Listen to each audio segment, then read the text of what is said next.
Hello and welcome to Sphere Status. I'm Cody Adams. So if you're not familiar with Sphere Status, pretty much this is where I take a look at what the spheres of life are. There are 7 core spheres that have been articulated throughout kind of theology and church history. And I take a look at them from a Christian perspective. And what we're trying to do is take a look at what's going on around our country in these spheres. And we take one a week and we talk about it from a Christian worldview. And so we are talking about the family today on December 11th, 2025. Usually I just start right at 7 o'clock. I got a few more things I want to fit in today, so I just started a little early. But welcome. If you're new to me, there's a little more information about me. So I have 2 bachelor degrees in history and communication education. I actually went to Northland Baptist Bible College, and I was homeschooled before that, 1st through 12th grade. I have public and private instruction in classroom experience. I do tutoring companies. I've done those as well and participated in those. I used to work at the Milwaukee Public Museum as an educator there, which was both it was the best of times and the worst of times.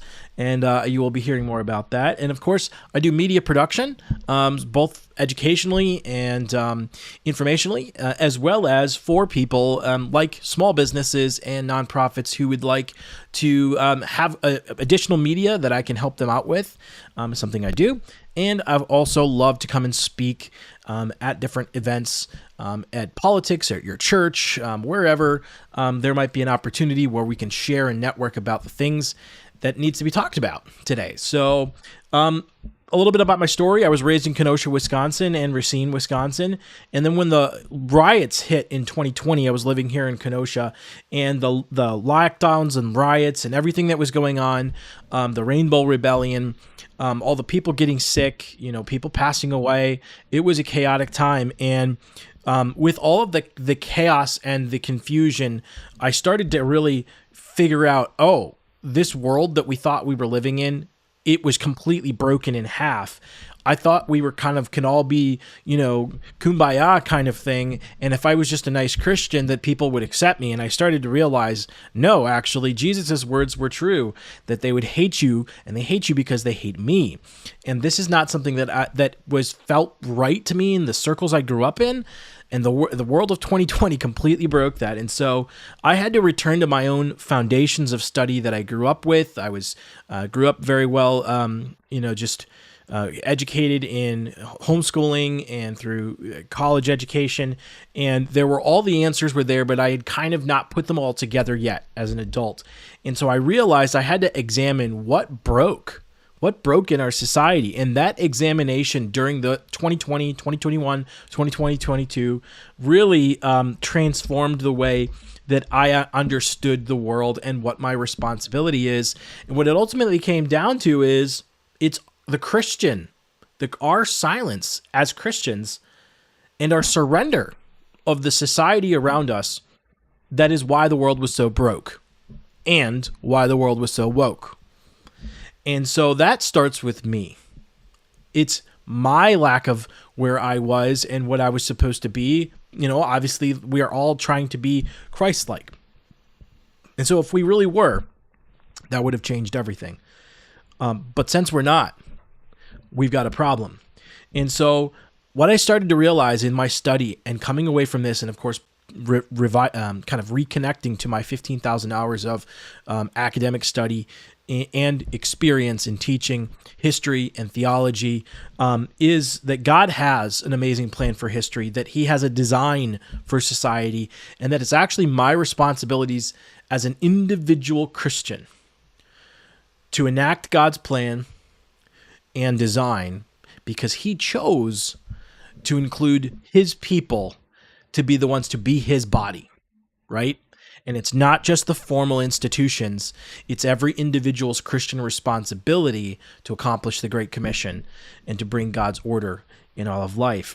And so the reason why I realized that the world was so dark was because the light chose to hide itself, chose to recede from society in how we were ordering society, in how we were testifying, in how we were bringing forth the proper understanding of the mind of God and how to orient both our moral and practical life.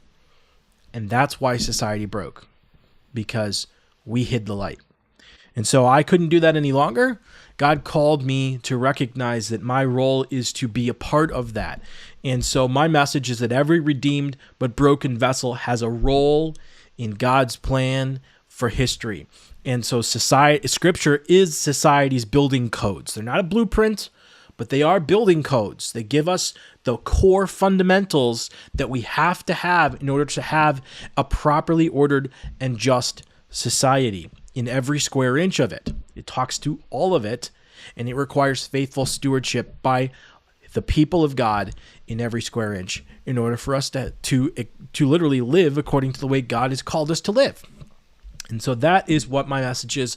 That's what I'm doing. And so the Sphere Status is this great opportunity to talk about just how we're doing, what's going on in society right now, and then start to clue in on some things and hopefully give you some things to be interested in that you might want to have further conversations with me about, that perhaps even where I could have a conversation with you or your organization or your church, where we could talk about what does the Word of God have for us to understand about the proper order of the world and the proper order of the sphere that organization ministers or serves, and how we as Christians are responsible for bringing that godly order to all of our lives, starting with, of course, the family. And so that is what we're talking about today. And to talk about that, why not? Why not start with my family? So this is a picture of my family. Let me make myself a little smaller in the picture there so we can get that all there. This is Christmas of 2024. So last year's Christmas, this was our last Christmas at my parents' old house, which was a very nice place and enjoyable place. So there's my wife there, my brother Cameron, my dad Merritt, and my mom Deborah Adams. And so they are wonderful. I grew up, of course, they homeschooled me. My dad was a drug and alcohol counselor for many years, also was the chaplain of the Racine County Jail for a good, 15, 20 years, and then went back to doing drug and alcohol counseling. He was first trained in the Army. My mom worked in the transportation industry as a kind of like a HR and customer service person, and then that's where she ended up actually back in when she went back to work after homeschooling us into that industry, which was really cool. And of course, my wife and I, my wife works as a office administrator at a neuropsychological clinic that does testing for people with Alzheimer's and dementia. And so, by the way, I can recommend you a good place to go if that's something that in your family you're dealing with, because we've had to deal with it in our family. And so we know, it's definitely one of the most hardest things to go through. And so DM me if you want some recommendations. Again, none of us are licensed or anything, but we have some people that we know that we can connect you with that can help you with that. And so, yeah, this is my family, my brother Cameron. So he moved a little bit out west there. He is, he went to school with me at Northland Baptist Bible College for 2 years, and camp ministry major, and then went into horsemanship and ended up getting some in vet tech as well, doing some veterinary stuff. And so now he works at a dental vet facility for horses, and I think they also do other animals as well. But really, really interesting job, and he loves it, really loving that. So if you love horses, he also does horse training, and really it's people training, but he also works with your horse, and so definitely contact him, Cameron Adams, and so he's pretty cool. So that's my family.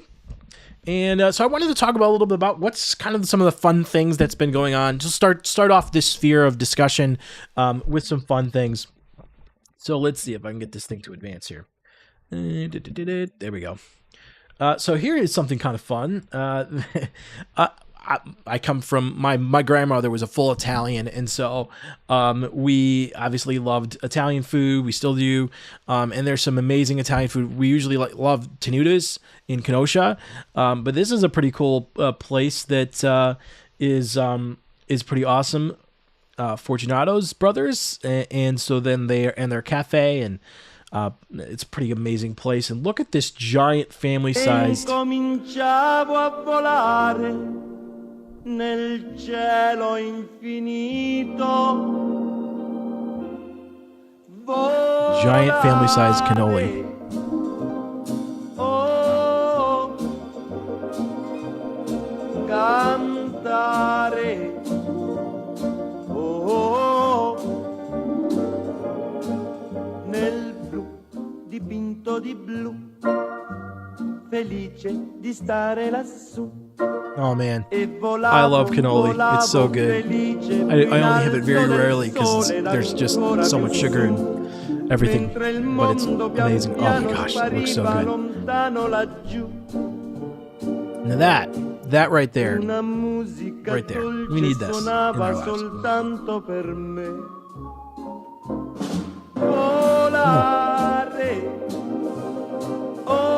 Imagine that for Christmas. Oh my goodness, that's amazing. So that's a cool place. Go check those guys out. They're in Brooklyn, actually. They come from Brooklyn, but what an amazing thing. And also those in Kenosha, there's Tenutas. Highly recommend them. I love them. So here's a fun thing. This guy does these remixes of fun things on the internet, and he did this one of this baby, and I thought it was cute.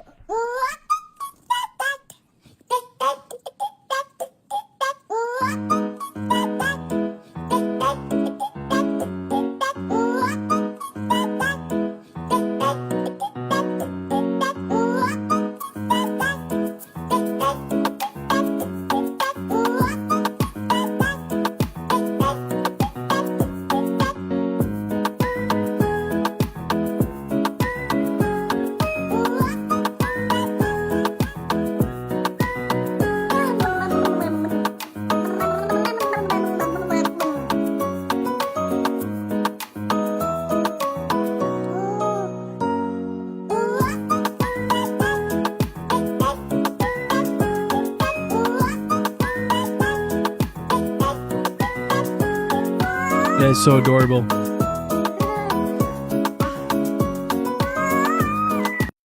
That is pretty cool.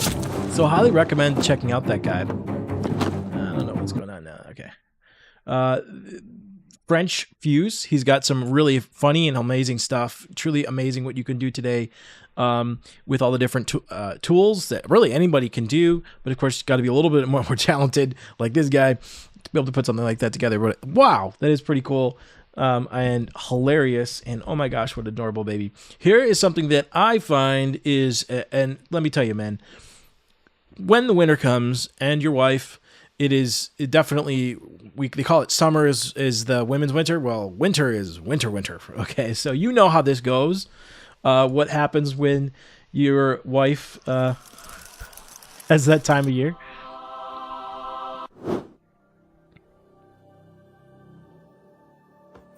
What are you doing? Warming. Oh my gosh.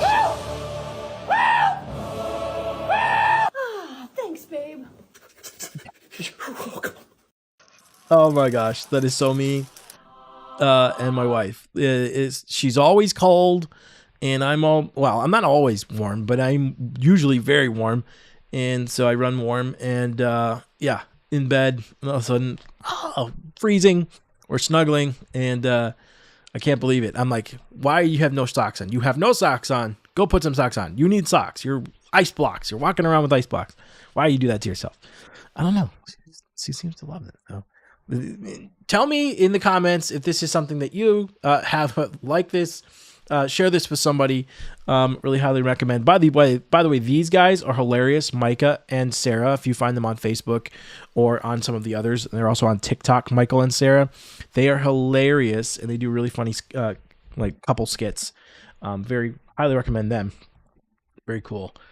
So here's some parenting things. By the way, Mark Driscoll, obviously don't like everything he says, but honestly, any of these shorts that I've watched from him, I mean, it's like, bro, I agree with like everyone I've watched so far.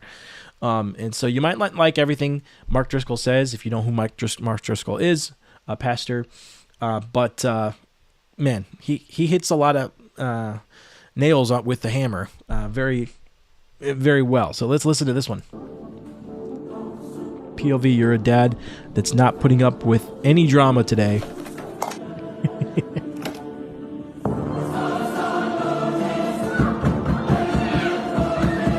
Oh, yes.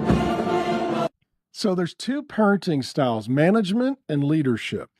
Management is constantly helicoptering over the children, managing their emotions, managing their relationships, managing their problems. And leadership is forcing them to deal with things for themselves. And so I'll tell you what's going to happen here. One brother is going to get a beat down. And it's not going to be fatal because brothers know how to apply just enough pain that the memory will not be forgotten, but not enough pain that the ambulance needs to be called. And so sometimes too, when you're raising boys, you got to just let them figure it out. You got to let them duke it out. You got to let them sort it out, and they'll learn.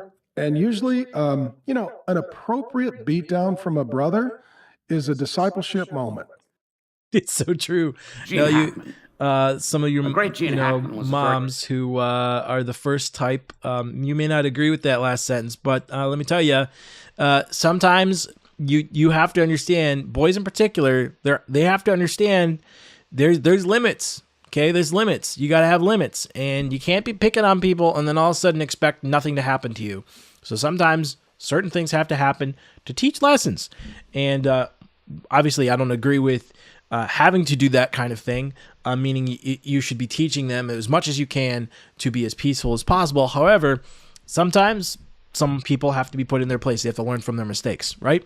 So I can definitely experience that both as my own growing up, my time being a brother or a sibling, and as well as dealing with a lot of different kids in my experience. Sometimes you just have to let them duke it out, do something that they need to do within what they need to do. And obviously we're going to try to avoid violence as much as possible, but helping kids deal with their problems. I had a student come up to me recently and they were all upset that one of the girls was criticizing the way she was playing the sport in the gym. And then she got all hot and bothered and wanted to leave. And I said, what was she criticizing you about? She couldn't even handle describing it. And I'm like, okay, but what was going on? So then, she just went off in a huff, and the other girl came around and she's like, I was literally saying she's got to actually play. She didn't want to, she was like not really playing. And I'm like, you got to commit. You either want to play with us or you don't, and you can just play somewhere else. And I went, well, you're right. You probably maybe have asked it better, but okay, you got a point there. And sometimes that hard love situation, you got to tell them, look, you first of all deal with your own situation, but secondly, you got to do what you got to do if you're going to play and not play. So this is the way it goes when you're dealing with kids. So here's another one. Here's a fun one. This is hilarious. POV, when you walk in on her in the final straw moment, and now it's kids they're all combat vets now with PTSD.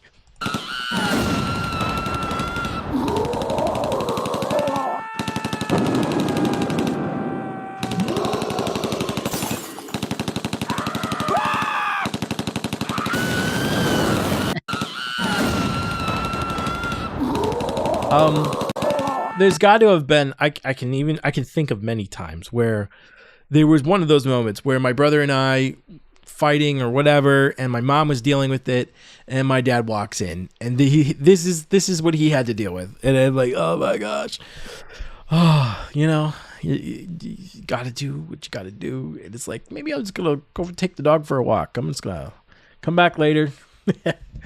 I am sure that has happened. Has that happened to you? If that's happened to you, comment below or like this video. Here's another fun one. Mental health is important.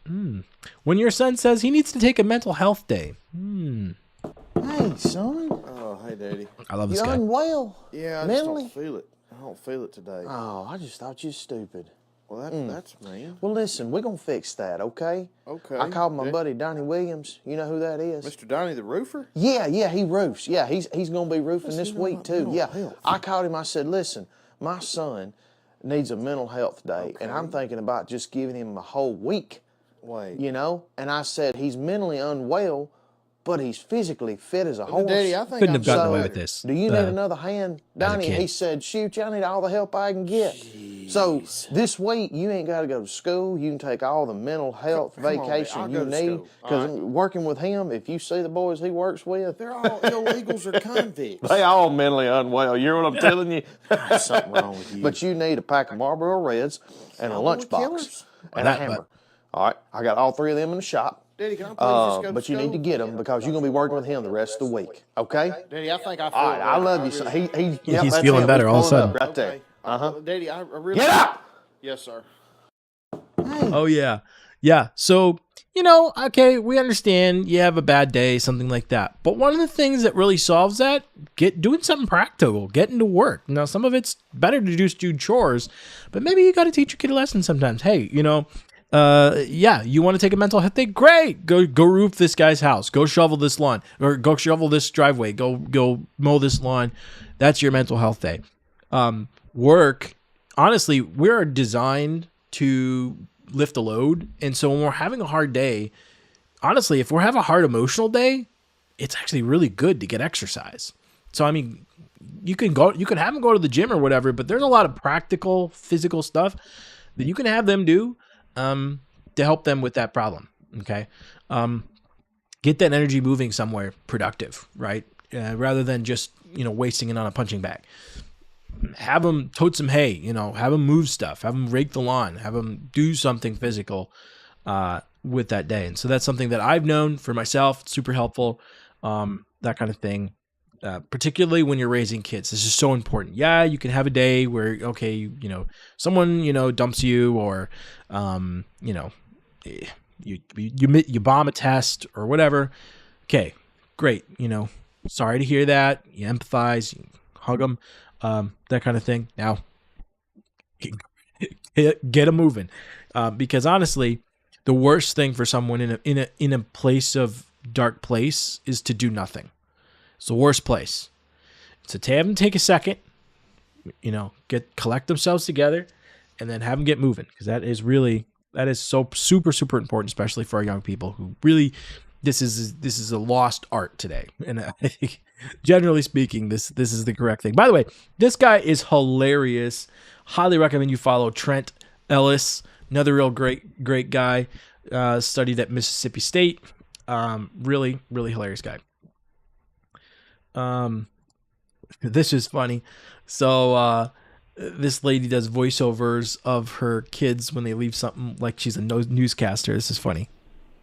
Hi, Kayla Sullivan reporting live from the scene of the crime. Now, as you can see, this advent calendar was busted into prematurely. Now, the suspect, a 3-year-old juvenile, was told repeatedly he could only open one number each day. The boy denies any involvement in this break-in, accusing the elf on the shelf instead. According to the back of the box here, there should be 7 missing dinosaurs. Authorities conducted a search and seizure in the child's bedroom and found 6 dinos under the bed and 1 on his person. Pee-wee prosecutors have filed charges against the juvenile based on this evidence. When asked again whether he did this, the boy said, quote, "I want another one. Please, Mommy, I want another one." Sources say not getting another one will likely be the sentence for this crime. Back to you.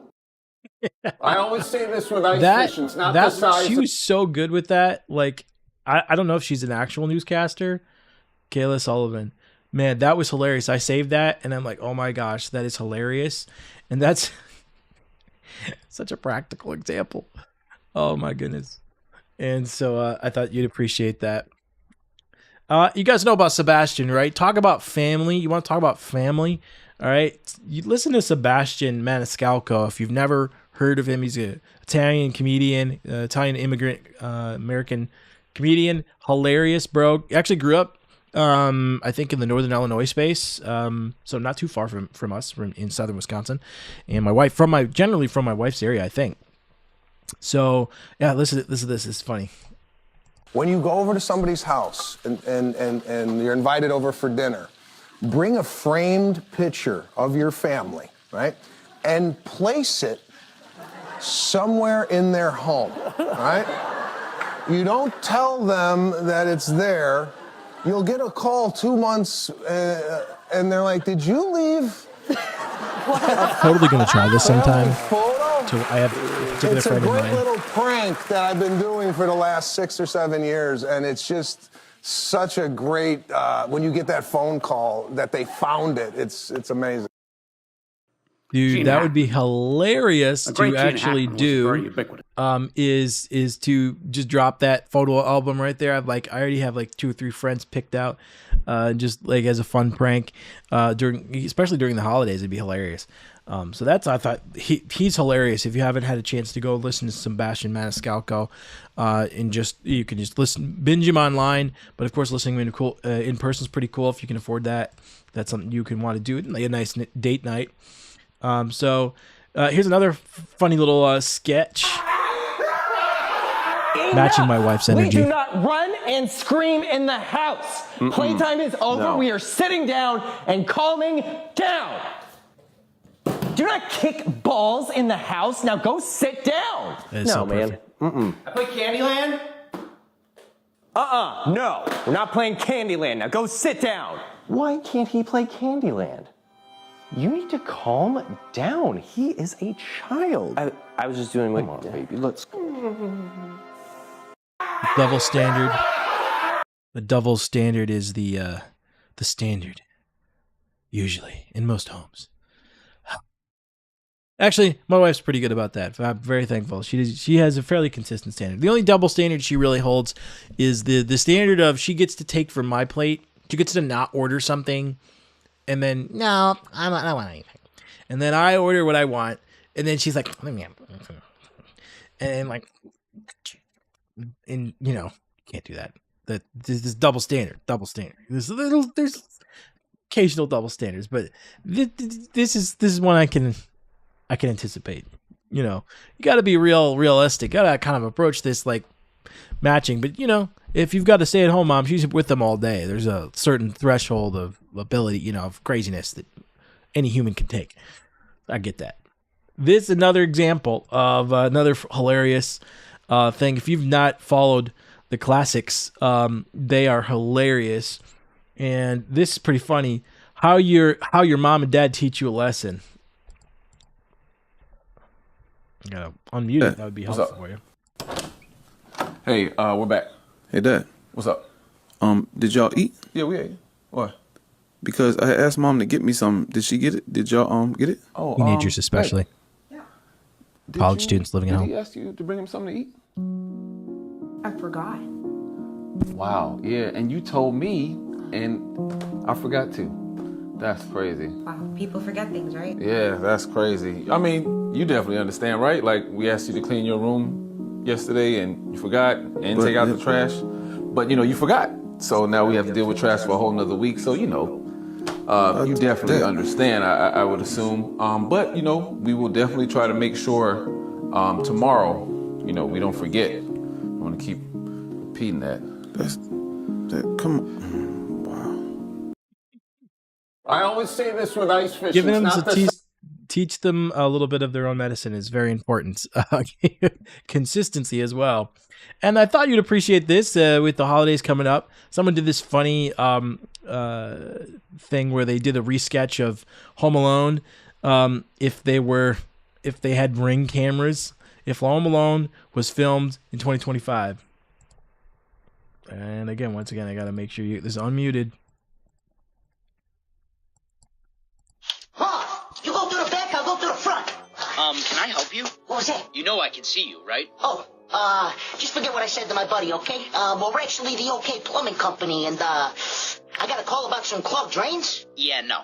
Huh. No one called. You sure? Please leave or I'll call the cops. Oh, well, you need me to clean them, or, you good? No, I'm good. Oh, okay. Well, you might want to fix your door handle. It's a little red, but, Merry Christmas, little fella. Let's go. And the guy just absolutely nailed that accent. Absolutely nailed it. Steven Tyrone, highly recommend him. He's hilarious. That was just absolutely knocked it out of the park. Some of the comments here are funny. It would have been it wouldn't have even made it to this part. It would have been Kevin standing in front of the camera saying, "Mom, Dad, you forgot me." Yeah. That's exactly what would happen. Hilarious. Actually, that would be really funny. Is like doing like a modern version of Home Alone with today. I think they had tried to do something like that. Obviously, they tried to do a remake of the Home Alone, and I'm like, oh my goodness, it was so bad. I tried to watch the first 5 minutes of it. It was so bad. So like Home Alone 3, it was pretty good. Honestly, it was pretty good. It was pretty funny. The first two, canon. 3, inspired. It fits within the universe of the concept. The newest one, heresy. Nothing involved. But it would be really funny if they actually did a modern version like in today with like these types of things. You'd have to plug a lot of plot holes to get it to work right. But it could happen. Here's another one of those Mark Driscoll ones that I found pretty good.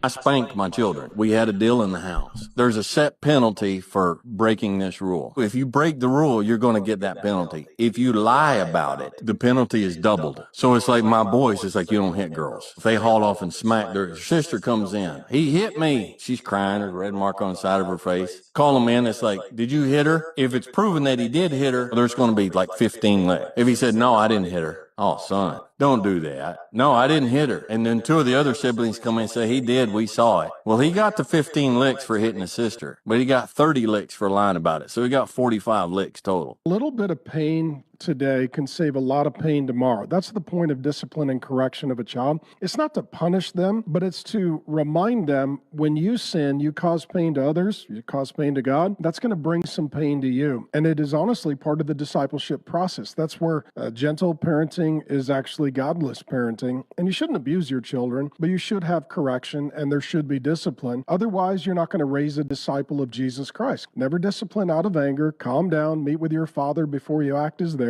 And number 2, don't spank with a hand. This should be for praying, blessing, loving, encouraging, and something between you and them is the rod of discipline.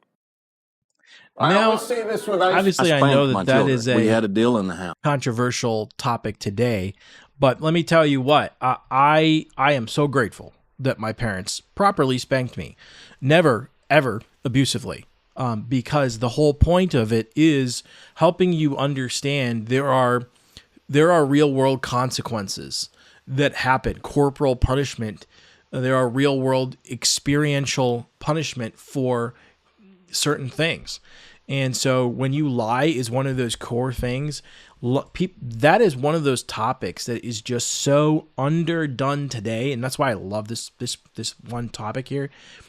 Lying is such a difficult thing because when you lie, you break the fabric of reality because truth is the fabric of reality. It's God's nature is truth. When you break the fabric of reality with lies, literally you start to unravel everything.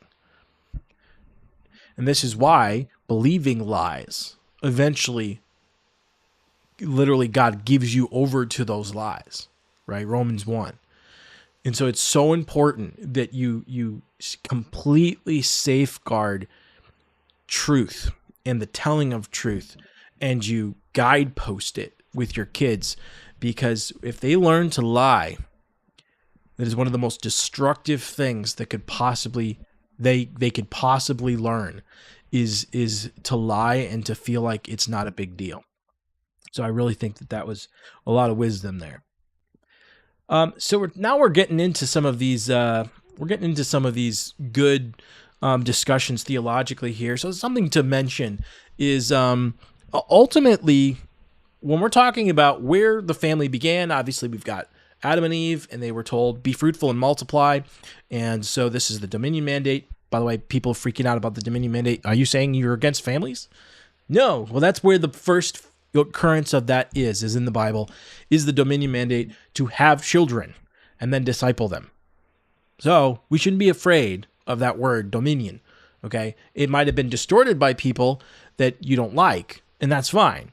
But when you look at it in the scripture and where that framework actually comes from, it comes from understanding that the bedrock of society is family, and that within family, there's proper authority, right?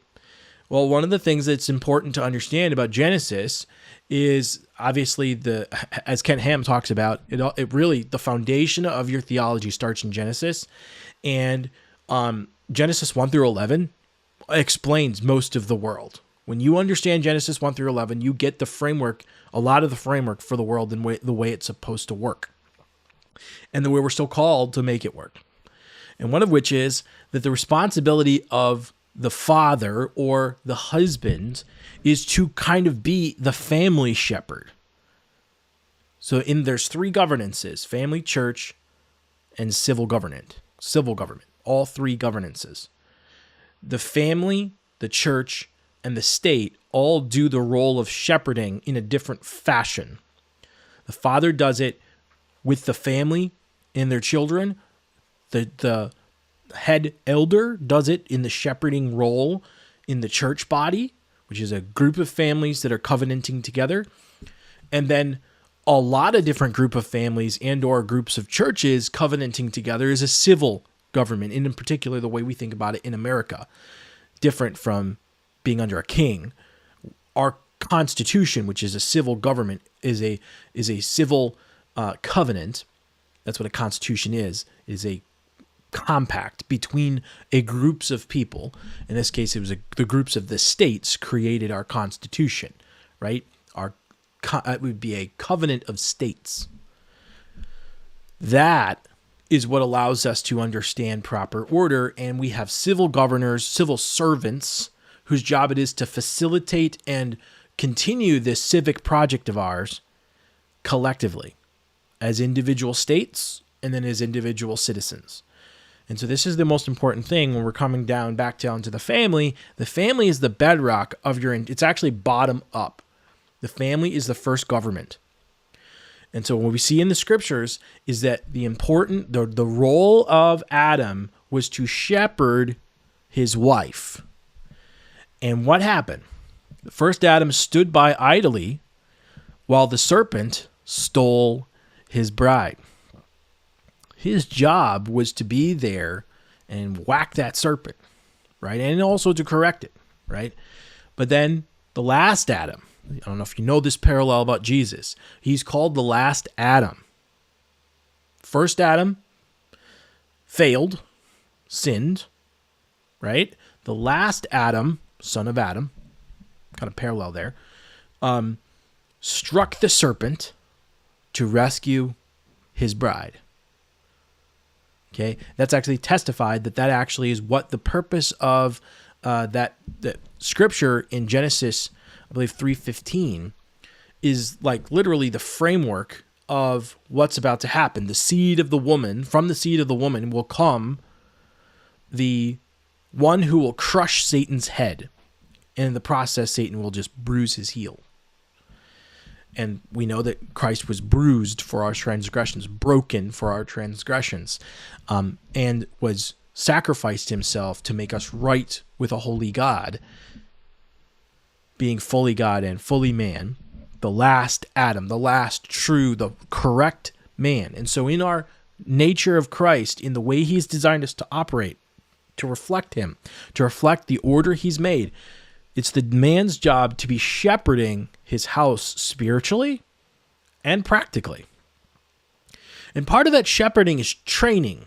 See, because the dad can't be there 24/7, 365. He has to go work, right? So there are other aspects to shepherding that is not just being the only one to deal with a problem. It's also to train and guide the family to learn to discipline themselves in a way that is preparing their family for what might come. And we see this, we were just talking about Home Alone. One of the things that's really cool about that story is that even though his father and his mother neglect their shepherding role over him in the responsibility, literally left the sheep, if you were, and weren't training him right. He was a spoiled brat, right? Just like several of the other family members. And what did he start to realize when chaos hit his home? Well, number one, he's the only one there, and he was alone. Number two, this is their house, And since he's the only one there, kind of like, if you would, he's the only member of the family to guard their home. And so he took ultimate responsibility for his family, hilariously, 8 years old, to defend himself and his home. And he says that, I'm a man now. I have to actually do something about this.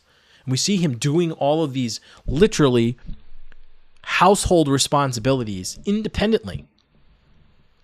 He takes responsibility on himself as a little 8-year-old kid and recognizes that, right? It's so inspiring that I can't wait when the Lord blesses us with kids, to our own children, to be able to raise them and raise them to be like the good side, with a side that Macaulay Culkin learns later, right, is the humble side. And so, and the one who's willing to defend himself, defend the family, right? So it's the job of the father to teach this, to shepherd, particularly the boys, right? But then the girls as well, to learn to recognize false doctrine, to see the serpents. This is the job of the family, particularly the father. And the last Adam, the first Adam was supposed to do that. He was supposed to shepherd his bride. The last Adam ultimately was able to do that, crushing Satan's head, defeating the power of death upon us. Although we still have physical death, he defeated spiritual death, so that those who repent and believe by faith in Christ's sacrifice, perfect sacrifice alone, will be made right and new before him and never taste eternal death. And so this is the ultimate thing that we are to be modeling as men and in our families, what we should be recognizing. And so one of those things, like I was saying, training your family, is this right here. Literally one of the best training game out there I can think. This is super important as well. This is not something that is normal for most of our world today, but it is normal for people who understand the world in which we live. There are snakes about, a lot of them, and dragons. And it's important to understand that as you're training your children, they aren't just passive sheep to be slaughtered. You want to train them to be warriors, not just spiritual warriors on your knees in prayer and being a spiritual warrior doctrinally, but also a practical one. Watch this. This is a training system. This isn't a game. It's not treated as a game.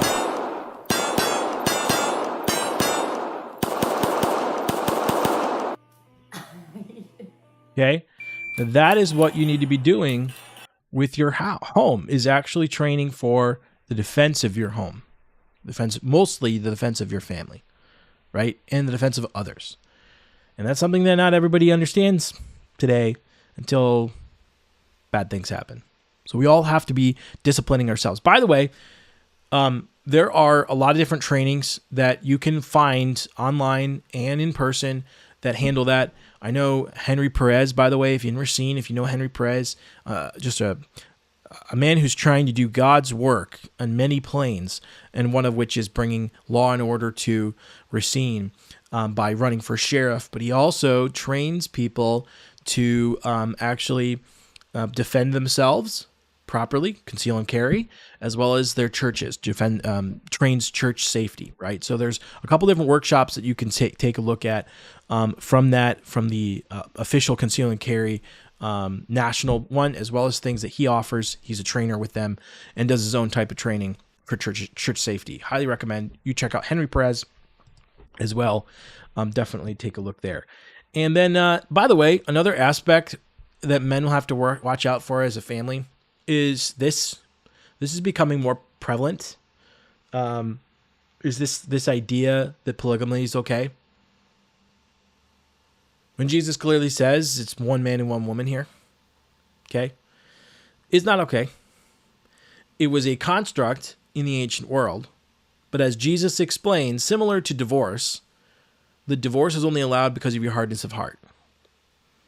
Not because it was that way from the beginning. The same goes for male and female, one wife. Okay, so this is not good. No divorce, right? Unless you meet the qualifications and there's no going back. You can't go back, right? True abuse can't go back like that, right? But we're talking in this situation, basically adultery, repent, and they've got to be obedient because only one of them is married. And technically speaking, if they were engaged knowing that this was about to happen, that's another problem. Okay. There needs to be protection and thinking about this. So check out this article by Protestia. It does a really good job walking you through what's going on in these environments and some of the biblical frameworks and discussions around that. It is definitely a problem, right? So this is not biblical. So there's a lot of things that's going on in our world, a lot of things in our families that we need to be aware of. Men in particular, you got to take the lead on this.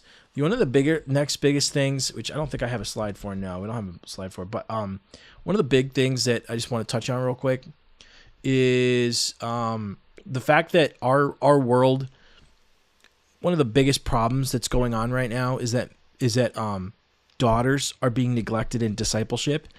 That we're letting the world disciple our daughters, our young women, and let me tell you, the culture and the social media feeds and the music is going to disciple them, and so you have to be doing so much more extra work, particularly for women, young women, to counter what they're going to hear, because these young men who are trying to get red pilled, who are trying to do get disciplined, get fit, get a job, preparing themselves for being a husband, a defender, that kind of thing, they can't find any women. I've got some friends who are young men. It's slim pickings. And the reason? We're not discipling our young women. They're pursuing these long-winded careers as if that's their goal, not thinking that the first responsibility of the home is to family, right? The bedrock of society only works if the family exists. And let me tell you, the liberalism of our world today is fruitless. It is designed to push fruitlessness. No children. On many planes, things that make you fruitless, as well as just having no children or aborting your children. And so the world system is going to continually push to have less and less kids. And not only is that a problem practically on a political scale, but it's a problem theologically. The core way in which the gospel moves forward in generations is through our children. And so my wife and I waited, but now it's our desperately understanding theologically that this is our duty. This is how God gets glory, is more children were raised properly, godly, kept away from the wickedness of the world, taught to engage it, but not to be in it, not to be of it, but to be in it. Raised in a way that would be the nurturing and admonition of the Lord. That's what we're praying we have the opportunity to do. Do not wait.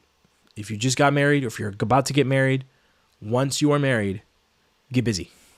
Because you don't have a lot of time. You really don't. You think, we get to enjoy life. Get married, have children, raise them in the nurture and admonition of the Lord. Do not give them to the public school system. Friends, I can't stress this enough. I sub part-time in the public school system. The wickedness of faculty and students is immense. You will not have the influence over your young people if you hand them over, and you say the state, but what it really is handing them over to pagan culture. And what I actually believe that these universities and these public education systems are pagan temples. You hand them over to pagan temples, they will not stay Christian. Or if they are, they will be extremely compromised. Do not hand your child over to pagan temples. Please, I beg of you. It kills me every single day. It just rips me apart to see these students and to hear them so deceived, aimless, and self-defeating, and just caught up in the mire of sin. And it's normal. And your child will not understand that is the wickedness of the world. They will be taught that that's the right way by the system and by their peers. You will not have enough leverage to counter that. Do not give your kids over to public education, whether that's primary, secondary, or post-secondary higher education. Do not put them there. I beg of you. You will not see that the work that you've done will be undone because it is designed to chew them up and spit them out and reorder them. They are being catechized, my friends. Every single classroom in our community pretty much has a pride flag, not only on the outside of on the wall, but everywhere in the walls. And at some point, when I'm no longer working there, I'm seriously, we need to expose how wicked our public schools are, and we need to do away with them. They need to be banished, abolished. Home educate. Do what you can. Maybe you can't do it right now. Do what you can to prepare yourself for that as soon as possible. It's not worth losing your children to Satan. Having a big house, having a big car. It's not worth it. Please. I beg of you. So, anyway, family, bedrock of society. This is the core. This is the foundation. This is, by the way, where you start. When you're talking about, okay, we've got these spheres. I understand there's a lot to happen. You know, we have to accomplish a lot. It starts with your marriage. It starts with your family. And ultimately, in order for us to get there, we have to have this big picture built. And that's why I'm doing this. That's why I'm talking about this regularly is why did society shatter in 2020? If you heard me at the beginning, I gave you a 30,000 foot level of the first 15 minutes of my talk that I do called Why Did Society Shatter in 2020? How God uses us to bring him glory in his story. That's right. You know that one, probably. It's his story. God is telling a story through history, and we can choose. God's going to use us either way, but we can choose to either be vessels for honor or vessels for dishonor in God's plan. He's got it prepared, but right now we have a choice. We get to determine what are we playing, and are we opposing God in any of these spheres in what he says? We very well might be, and as a matter of fact, we are, as the church in America, standing in the way of God's plan. God's going to, guess what he does when you do that? What did he say to Peter? When Peter tried to obstruct him from doing what God's will was, to go to the cross, what did Jesus say to Peter? Get thee behind me, Satan. Friends, I hope we're not putting obstructing God in all of the spheres of our life. That we're saying, the world's too wicked, we just need to be judged. Well, that's what this talk examines, and I'm going to be hopefully launching this right at the beginning of the new year. You'll be able to watch the part of it online if you want. Also, I'm giving this talk in person. I'm starting to book that out in the new year. So come and take a look at my website here, storyscapedesign.com, and I'll be speaking at churches, schools, civics, and conferences. You can book this talk independently, or again, as I'm hopefully going to be finishing up the webinar version for each of these talks throughout the first part of the year, and then you'll be able to watch the webinar online. And if you feel like, man, I really wish my church, my school, my civics group, or a conference that I have would just be willing to listen to this, I'll have resources for you to share with them, and you can recommend me to come speak. Because maybe you don't want to speak, but I would happy Happy to come speak, even if it's not well received. That's okay. I'm okay with one-time invitations. This is what we're called to do. We're called to scattered seed. And not every seed, not every ground is going to receive it, right? Remember, that's one of the things I'm talking about in this talk. The parable of the sower. Our job is not to, well, that soil looks too rocky. That soil doesn't. No. Our job is to scatter seed. And God will reap even where we haven't scattered seed. That's one of the things said. It's crazy. God is an amazing God. But our job is to go scattered seed where we don't get to pick the ground. Right? So if you invite me to your place, it's going to be maybe not everybody's on the same page. That's okay. They need to hear some things. I'll be soft about it. Hopefully you'll hear an opportunity to listen to my webinar version.